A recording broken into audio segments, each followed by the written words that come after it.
आज आम्ही निघालो होतो सातासमुद्रापार. नाही हो, आपली भीमा नदी क्रॉस करून राशींच्या आई जगदंबेच्या दर्शनासाठी. राशीन हे कुठे स्थित आहे माहिती आहे का तुम्हाला? नसेल माहीत तर मी सांगते.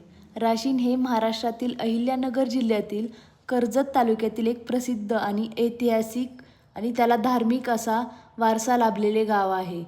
येथील श्री जगदंबा माता मंदिर हे राशीन परिसरातील प्रमुख श्रद्धास्थान असून तेथील लोक देवीला कुलदैवत मानतात.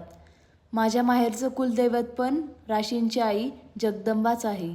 देवीला यमाई माता असे म्हणूनही ओळखले जाते. आता आपण बघणार आहोत मंदिराचा इतिहास. राशीन येथे जगदंबा देवीचे प्राचीन स्थान असल्याचे मानले जाते. काही स्रोतानुसार मंदिराचे सध्याचे बांधकाम इसवी सन 1690 झाले आहे, तर इतर ऐतिहासिक संदर्भ मंदिराची परंपरा त्याहून जुनी असल्याचे सांगतात. देवीची आख्यायिका आपण बघूया आता. स्थानिक श्रद्धेनुसार देवीने राक्षसांचा संहार करून परिसरातील लोकांचे रक्षण केले. एका आख्यायिकेत देवीने महासुराशी 9 दिवस युद्ध करून विजयादशमीच्या दिवशी त्याचा वध केला असेही सांगितले जाते.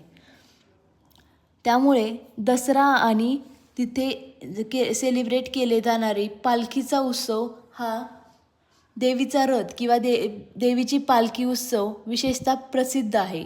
या ठिकाणी उत्सवासाठी मोठ्या संख्येने भाविक येतात. आई जगदंबा म्हणजे भक्तांसाठी शक्ती, संरक्षण आणि मातृत्वाचे प्रतीक मानली जाते. राशींची आई जगदंबा मंदिर परंपरा, धार्मिक श्रद्धेबरोबरच महाराष्ट्राच्या ऐतिहासिक आणि सांस्कृतिक वारशाचाही महत्त्वाचा भाग आहे.